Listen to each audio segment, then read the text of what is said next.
हे बाळू धनगरा, यावर्षी प्रसाद करायला बंदी आहे. 4 लोकांच्या वर एकत्र जेवायला बसायचं नाही.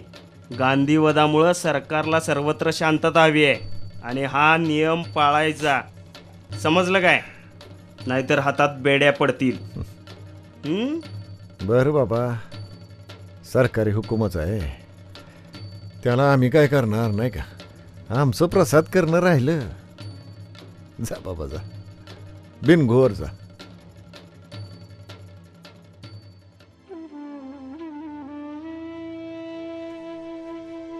हे विठ्ठला बीर देवा,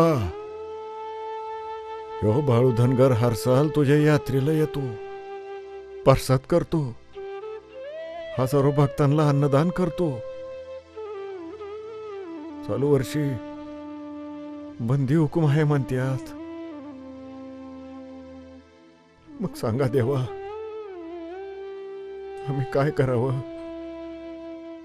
अन्नदान करावं का बंदी हुकूम पाळावा?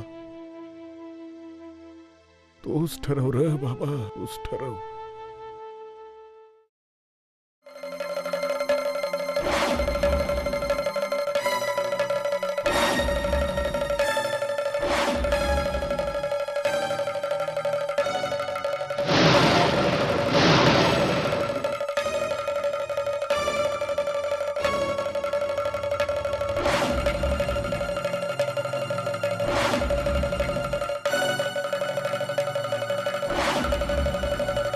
अरे, मला काहीच दिसत नाहीये. माझ्या डोळ्यासमोर अंधारी आले. अरे देवा,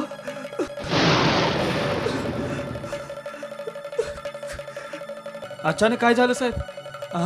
अहो आता तर तुमची तब्येत ठीक होती, अचानक काय झालं? मला काहीच समजत नाही काय झालं. साहेब, मी लहान तोंडी मोठा घास घेतो, मला माफ करा. पण साहेब, आपली चूक झाली.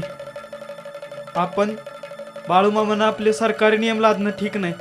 ते संत आहेत, देवरूप आहेत. आपण असं करू, आपण सरळ जाऊन बाळूमामाची आणि विठ्ठल बिरुदेवाची माफी मागू. बरोबर आहे तुझं, बरोबर आहे. आपलं चुकलंच. चल चल, मला घेऊन चल.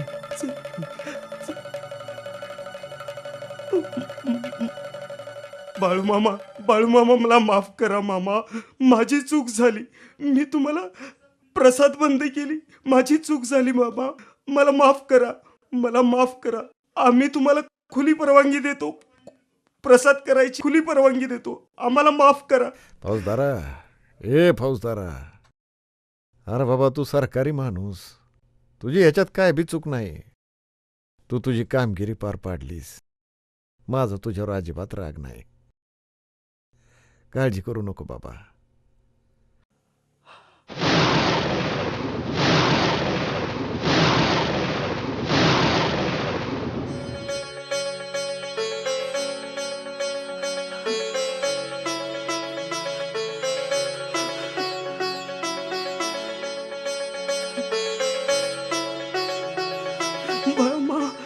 मामा, तुम्ही देव आहात मामा. जा, प्रसाद घे, आंबील पे, सगळं ठीक होईल. सुखात राहा मामा. सर्गावरी चाले याचीच सत्य.